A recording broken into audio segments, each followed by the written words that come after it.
Hello and welcome to this CGTN live broadcast. My name's Martin Lowe. Today we're going to be talking about autonomous vehicles. In other words, self-driving vehicles that have no driver. This is the new technology that people have been trying to pursue and move forward for some time now. Now, here in Asia, two countries, China and Japan, have invested a lot of time and money in this technology, and they're fairly advanced. We're in Bangkok, Thailand. Thailand is coming to autonomous technology a little bit late in the game, although here in Southeast Asia, they're the trailblazers. The Thai government is very much providing tax concessions and incentives to persuade what is already Southeast Asia's largest motor manufacturing industry in the traditional sense to move towards electric vehicles. So there's a big push here for pollution and for climate change reasons to move towards electric vehicles, but here they want to go one step further, and they're trying to combine both electric and driverless technology. Now, anyone who's familiar with Asia will be familiar with the gaily coloured three-wheeled tuk-tuk taxis, which scream through the streets, weave in and out of the traffic, get people to where they want to go as quickly as possible. Now, so far, they've always been powered by internal combustion engines, but the plan here, the idea, the dream, is that that would be a perfect vehicle, small, light, relatively inexpensive, but that would be a vehicle which would adapt itself perfectly, certainly to electric technology and possibly to autonomous technology. So it's hoped that we can work towards creating a fleet of self-driving tuk-tuks. Now, we're not quite there yet. The tuk-tuk test vehicle isn't quite complete, but so that a trial can get underway, we're starting with this vehicle here, which is a little bit more like an elongated golf cart, but the technology, of course, is identical. And this is the test vehicle that's been put into place. And hopefully we can go for a ride on this in a moment or two, and we can give you an idea of how it works.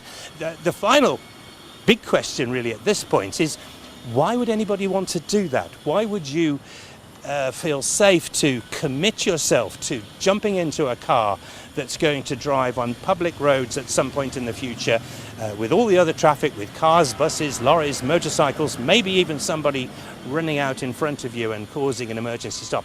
Why would you want to do that without the safety of somebody sitting behind a steering wheel and making sure you're okay? Well, supporters of this technology will tell you it's for that very reason. It's for safety. They say that computers and lasers are safer than human beings, and to back that up, there is one particular study in the United States which suggests that of all road accidents that occur, 90% are caused by human error. So let's jump in the vehicle and let's talk to the man who can tell us a little bit more about what's going on here in Thailand.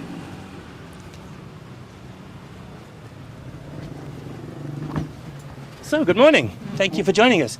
Can you tell us who you are and what organization you represent? My name is Jatuwat Rajrangwabin. I'm with the Ministry of Higher Education, Science, Research and Innovation. Okay, so that's the Thai government's Technology and Science Development Unit. Right, that's the ministry, and there are different departments under this ministry, and I'm with the National Science Technology Development Agency. Okay. So basically, it's a national research center. Okay, great. So you can fill us in on the details. Can we get going? Let's get straight to the point of the whole thing, and let's get moving. Now, so in simple terms, you represent the Thai government. This trial is a public-private partnership. There are three organisations involved. There is the Thai government, There is a company called Siri Ventures, who are basically a property and investment company, and they're providing the test area. The law at the moment doesn't allow us to do this on a public road, so this is a private community provided by Siri. And then there is a Thai startup company, Air Rover, and they're working to produce the vehicles in the future. But just very quickly, let's let the viewers see what's happening. So we're now, although this is a private community, this is a road that the public are using, there will be cars, there will be people. And of course, the most important thing that we can see is that although there is a steering column, there's no steering wheel. Nobody is literally sitting in front of the car and steering this vehicle. How does the technology work? How are we moving along? So basically, there are two components of this driverless car. So basically, the car itself has to be able to tell where it is exactly, and then from that we call localization. From the data that we obtain from localization, we take that and we control the car to go where we want with the localization that we get. So, in simple terms, a route has been pre-programmed into a computer. Right. We know that at the front of the car there is a computer screen with a 3D map. So my understanding, this is very simplistic, I know, but it's a little bit like a human driver who has a sat-nav in his car, and he hears spoken instructions telling him to turn left or turn right. This is a similar thing, although much more sophisticated, but it does it automatically. Right. So, well, you see that in the market they have a very futuristic vehicles, passengers vehicles. So, for example, Tesla and so on, they have this assistant capability, functionality. So basically, they could take over the human driver, right? So, but here that's the basic principle, but that's not what we want to replicate. So, in Thailand, you can see that we have a very heavy traffic problem here, right? So, on the public road, we have this main public transportation, for example, the SkyTrain, the underground. But the problem is that connecting people from their homes to the main public transportation line, that's one problem, and then we call that a first and last mile connectivity problem, and we want to tackle that, but to start with the government, the regulation and everything to get onto the actual public roads, that's very complicated. I understand. That's why we start from this basic idea that they already have this township already. Yeah, so we'll come on to that. So this is a trial. Right. So yes, I understand what you're saying. You're saying that this is almost a perfect place for a trial. This is a community. I mean, thousands of people live here. There are homes, there are shops, there are restaurants. I think there's even a health centre and a school. So basically, people here drive as if they were on a completely public road. But of course, we're able to have this trial because this is a privately owned area. Right. But it manages to simulate the exact same conditions. And just to finalise the business about how it works. So we have those. You have sensors which tell the car what route to follow. Okay. But then I understand there are separate sensors which are like proximity sensors, which would become aware if any car came too close to us, or even if any human being ran in front of us. So they have a kind of an emergency stop function. Right. So we say that we have a main mission. That's the mission control. So basically, the first priority is that we don't want to hit anything.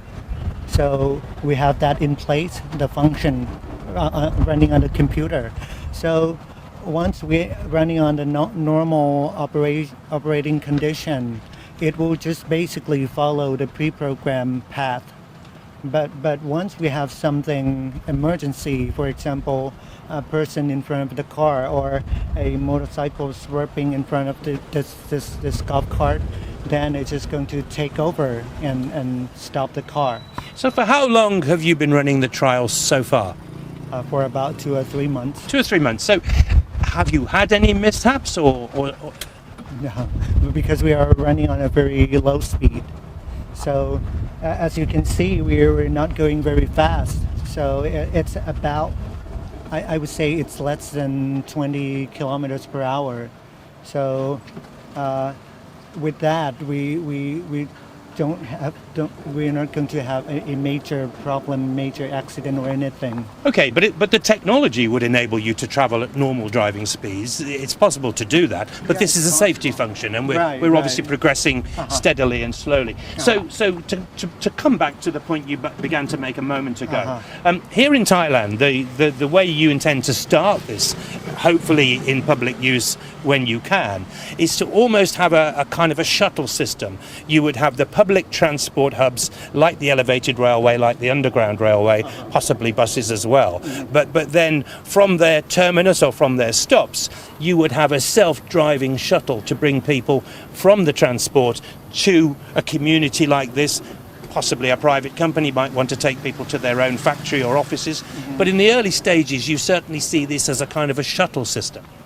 Yeah, that's what we have in mind, because you see that in Thailand we have a very established automotive industry, and we don't want to touch on that, because the passenger cars, it's just different thing.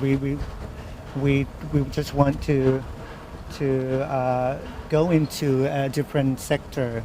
So as a government, we cannot go on and invest money into this area, but we want to encourage the private companies to do that for us. So basically, we are helping private companies to go into this innovative new business. So that makes perfect sense. You've identified a specific need here in Thailand, which is that final mile that you're talking about, first or last mile, connecting groups of people to more established public transport. But let's have another look at the steering wheel, because this fascinates me. I mean, clearly, because this is a test vehicle, this is a standard vehicle that's been adapted. Clearly, we have a steering column and we would have had a steering wheel, but that's just gone. We're driving along, admittedly not too fast, but we're driving along on a road that the public are using, and the vehicle is quite happily following the route. Nobody's driving. Are you used to this now? It still looks a little strange to me. Well, it takes some time to get used to, because normally if you drive a car, you would feel secure if you have your hands on the steering, right? But now the hands are off the steering, and it feels a little unsafe. It does feel strange, but I know that supporters of this technology are suggesting that actually the computer and the sensor is safer than a human driver. I read one study which suggested, I can't believe this figure, but it's suggesting that 90% of accidents in the USA on the roads are down to human error. So apart from it being a space-age futuristic development, do you share that confidence? Do you think that actually when the technology is tamed and everything is working as you want it to do, this will be safer than having a human behind the wheel? Of course it will be safer, because most of the time that we have accidents, most of the time the causes are from human error, right? So once the machine is established, then we would be more confident in terms of accidents. What's the position legally at the moment? I know that other countries have been looking at autonomous technology, driverless vehicles, probably a bit longer than Thailand. They're a little bit further along the route. Right. This is Thailand's first autonomous vehicle. This is a new departure here in Thailand. So I imagine here in Thailand the law doesn't really exist yet, which is why we're on a private estate. But how is it around the world? Is there anywhere in the world where these kind of vehicles are actually operating on public roads already? I once visited Taiwan, and the research institute over there, they have a testing autonomous vehicle, and for them, in order for them to operate their driverless car on the public road, they have to get some kind of a license, permission from the government, and it would be in a predefined area, a specific route, so they can operate in a real world condition. So controlled testing is happening on a fairly widespread scale, but I've heard of a couple of examples. Can we reposition? Is it possible that we can turn around and do a little bit more? Is that possible? I know we have some assistance at the moment. Am I right in thinking in Singapore there are driverless public taxis? But what they do, I think, is they operate on a sort of a track alongside the public road. They're still kept separate from public traffic, although they do actually operate on public roads. Is that how they do it there? Well, I'm not sure about that, but I think it has to do with the difficulty levels of the technology, because once you mix with the normal traffic condition, it will be a lot harder. So, for example, you have to be able to tell, like this car coming, you have to be able to tell whether or not it's coming fast enough, you can stop in time and everything, and you have so many things going on at the same time. But if we have some kind of a dedicated lane or a track, that would be much more easier in terms of controlling the environment. Yeah, I think but that we have to think about that from the get-go, from the start, yes, right? Because with that, we it's like we have another kind of infrastructure, right? So we have to allocate budgets for that. Yes. So that's the different story. Yeah, I mean, so I could understand. Sorry to interrupt, but just I mean, I think anybody would kind of get their head around the idea. Maybe at some point in the future, you had dedicated highways where every vehicle was autonomous, and then they would all interact with each other on an equal basis. However, there is of course the other scenario where perhaps it would be possible at some point to have autonomous vehicles actually free-flowing in traffic with manned vehicles in the traditional sense. Now, I know that's not specifically what Thailand is looking at right now, but can you see a time in the future when that level of technology will be available? Well, it could be 10, 20 years, 15 years. We could not say for sure. It depends on the existing, I mean, it depends on the technology, because right now, I would say that some of the technologies are already there, but the cost is not, it's not at the consumer price level. Indeed.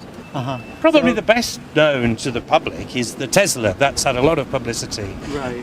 But people may not understand. Again, my understanding is that in Arizona, in the United States, the state is particularly supportive of the development of driverless autonomous technology, and I think you can operate an autonomous Tesla on a public road with ordinary traffic, and the only stipulation is you have to have an alert driver behind the wheel in case of mishap or in case of emergency. But basically the car is driving itself already. So with that, I think in Thailand, that's why we start this thing, because when you say that the Tesla is driving itself with the driver sitting behind the wheel, he's not actually doing the driving, but in theory, he's the driver who is in charge, right? Yes, it's almost like a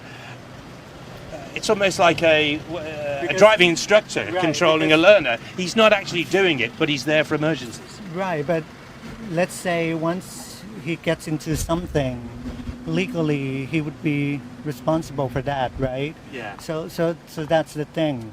So with that, that's why we are investigating this, because with rules and regulation, we have to make it so that it adapts with the technology. So the question would be, if you take out the driver is of the car, who is responsible for the accident?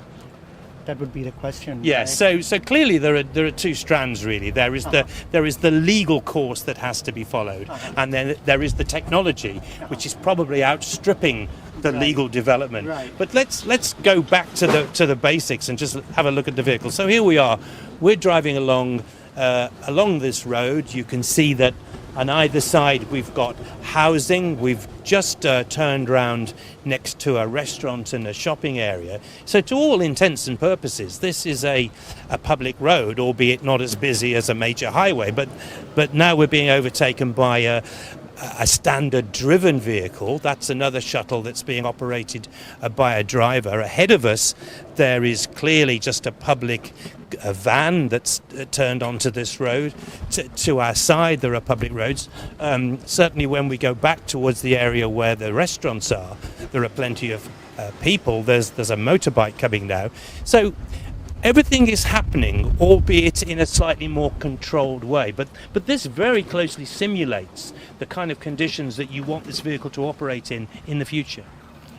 So if you look at the existing technology, for example, Tesla, they are being operated in the US, right? Mm. But we say that here in Asia, the traffic condition, the way people operate is different from let's say Europe and US. You mean it's busier, basically? It's busier, and then there are also different kinds of vehicles on the road, and people are operating under different mindset, right? For example, here you see a crosswalk or a stop sign.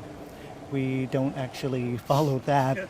But that the nature of this country, this region, right? So would it be polite or fair to say that's clearly something you have to take into consideration? Right, there's basically less driver and pedestrian discipline here. Uh-huh. So again, the technology has to be that much better to compensate with or to cope with the unexpected. Right. Because as you can see from Bangkok Road, you have this shopping cart. I mean the vendors, right?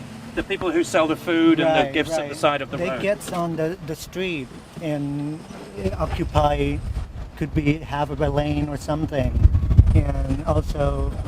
So if you had a dedicated lane for autonomous vehicles, you could find there are some food carts in the way. It could be like that, yeah. So that's what we have to take into account with the technology. So we kind of believe that we cannot take the existing technology from, say, US or Europe and then just put it here and it's just going to work out of the box. I don't think that's good. It has to be tailor-made, really, for the Right, conditions it's going to face here. So you talked about the possibility of having a kind of a shuttle system to bring people from public transport. Would you anticipate that would need a dedicated private lane, or could that sort of shuttle operate on an ordinary road? I think at first we need to aim high. So we would just want to eventually have this shuttle running alongside the actual traffic in the public road. But we can say that it would be a step-by-step process, because we're not just going to, from the start, we take the shuttle into this real-world condition. We have to maybe finish our first phase, let's say, and a closed area like this. But it clearly shows the responsible, cautious way that you're approaching this. But let me just say that a couple of days ago we were filming at a Chinese owned factory in Thailand at the Eastern Economic Corridor, and that was almost fully robotic factory, and as well as robotic machines, that had driverless trucks going up and down all the time while we were walking around and filming, people were working. So clearly that sort of technology exists. I know that in the US, again in New York, in the US Navy Yard at Brooklyn, I think they have the sort of shuttles you're talking about, which take people from the main gate to the various piers where the big ships are. So clearly we're not too far away from being able to have the technology for shuttles, even if we're not yet at the stage of completely autonomous vehicles for any condition. What sort of time scale, if everything goes according to plan, when might you be able to put these self-driving shuttles in place here in Thailand? So from the technology point of view, I guess it's going to take maybe 3 to 5 years for the technology to mature enough to be able to operate on the public road.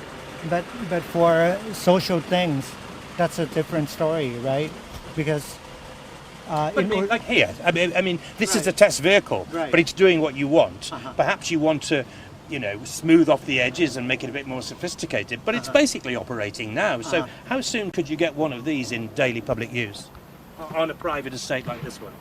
on a private estate like this one, well, it could be 3 months, 6 months. It's not going to take that long. Wow, that's exciting. And now the Thai government is very progressive in terms of its automobile manufacture. It's always offered a lot of incentives, which is why so many foreign manufacturers have been attracted here. It continues to do that, and now it's offering, I think, the first tax concessions in Southeast Asia for the development of electric vehicles to encourage manufacturers to follow that route. So how far off are we from getting the Thai government's support? I mean, I guess that's integral to getting the laws put in place for this type of technology to operate here publicly. So we can say that we already have some kind of support right now, but not from the whole government, but just from a different ministry. So I myself, I'm with this Ministry of Higher Education, Science, Innovation. So basically, we are exploring the technology side of the thing, but we have to start something because we need to go and talk to a different ministry, the Ministry of Transport. You've got to show people that it works, I guess, which is why Right, another right. reason for this trial. Right. So yeah, I get it. There are always going to be people who err on the side of caution, and then there are those visionaries. Can we just briefly talk about? Now, I do know that one of certainly the private company involved in this deal, Air Rover, their vision is to have electric tuk-tuks. Everybody who knows Asia or who's been to Asia is very familiar with the tuk-tuk. It's a very common sight, very brightly painted, three-wheel public taxi, nips in and out of some of the traffic. I know the private company Air Rover would like to see an electric self-driving tuk-tuk. Is this simply the vehicle that was available and you're moving towards producing those tuk-tuks, or do you think there's two different strands? Maybe this would be a better test bed for a shuttle, but there's also room to develop the tuk-tuks as well. So the reason we are doing on this golf cart is that we want to have some kind of a electric vehicle platform. So this is easy to begin with, right? Because it's already electric. It has a steering wheel and a throttle and everything. We just need to make some modifications to that, so that we have this EV platform running with a electrical signal to control steering and throttling. So that's the basic thing, right? So, and this intelligent system, I want to just call that intelligent system with sensors and computers and everything. That's a different component to this whole thing. And we see them as two separate things, right? So once we develop this intelligent system to be mature enough, robust enough, we may be able to transfer that into a different form factor, let's say. So one day we're going to jump in a little three-wheel tuk-tuk and it's going to take us home with nobody at the wheel. Yeah, that's the vision. Wow. One thing that I was discussing a little bit earlier with one of your colleagues is I was likening this to a human who had a sat-nav in his car, and there's a voice which tells you turn left, turn right. But of course with the sort of sat-navs that are operating at the moment, they quite often tell you 30, 40 meters in advance of when you need to take the action to give you time to do it. Of course this has to be almost instant because you're telling an electronic computer that it's time to turn. And I was told that whereas a standard GPS system available for the public might have an accuracy of 4 or 5 meters, this laser-controlled system has an accuracy of 1 centimeter. That seems incredible. Well, that's a special kind of GPS. You can see it's installed over here. So basically, this is a different kind of more expensive, higher technology than the regular GPS that we have inside our smartphones. So, but one thing for sure is that its price is higher. So, well, for testing, we want to be precise enough with our technology, right? But in the future, once everything is ready, we may be able to revert back to our regular GPS. We could be able to operate with, let's say, 3-5 meters error, something like that. Yeah, because you have the additional proximity sensors. And yes, I guess like every other technological development, the money's in R&D, isn't it? The money is in the research and the development to make sure the system works. When you've got that nailed, you can then try and perhaps slim it down to a point where it becomes commercially viable for public use. So, okay, so I just think the whole thing is fascinating. Basically, it seems the technology already exists. This is basic technology, but there is more technology that can be added. This whole system can be made more sophisticated. Clearly, we need public opinion on our side. We need the public to accept this kind of self-driving vehicle in a public sphere, and we need the lawmakers to also be convinced that it's safe for the public. But it's exciting times ahead. Not sure where you stand on this. I was a little bit skeptical originally. The idea of jumping in a car with nobody driving is of course counterintuitive to everybody, but it is fascinating, and we know that in every other aspect of our lives technology has certainly brought a lot of assistance. And we've heard that there's no reason why within just a few short months this vehicle could not be operating more independently. Clearly this is the first vehicle. Clearly this is a test vehicle. We have an operator ensuring our safety here in the back. We have computers which are monitoring our every move. Front and back we've got big red buttons which are emergency stops. If anything does go wrong, just hit one of those buttons and we come to a rapid halt. So clearly safety is the number one concern. Winning public confidence is incredibly important. Winning legal approval is necessary, and bringing this kind of technology to a price level where it becomes commercially viable, of course, is also essential. But exciting times, exciting technology, great for Thailand to be at the forefront here in Southeast Asia. China and Japan are still already further ahead. They're the big movers in this region. But Thailand, which has always been a competitive, battling, industrial-based country, they're now coming to the game a little bit late, but they're shooting ahead. And as you can see from all the cooperation that everybody is showing, there's a lot of excitement here behind this project. And who knows, it wouldn't be too long in the future where you might live here or you might come on holiday here. You might want to get from your hotel or your home to your work or to a restaurant. And who knows, one of those red, green, bright yellow tuk-tuks that you wave down and pulls to a halt beside you, in the future there might be nobody driving it. Well, okay, let's wait and see what happens. So from Bangkok, Thailand, that's all for now. Thank you so much for joining us today. Join us again next time.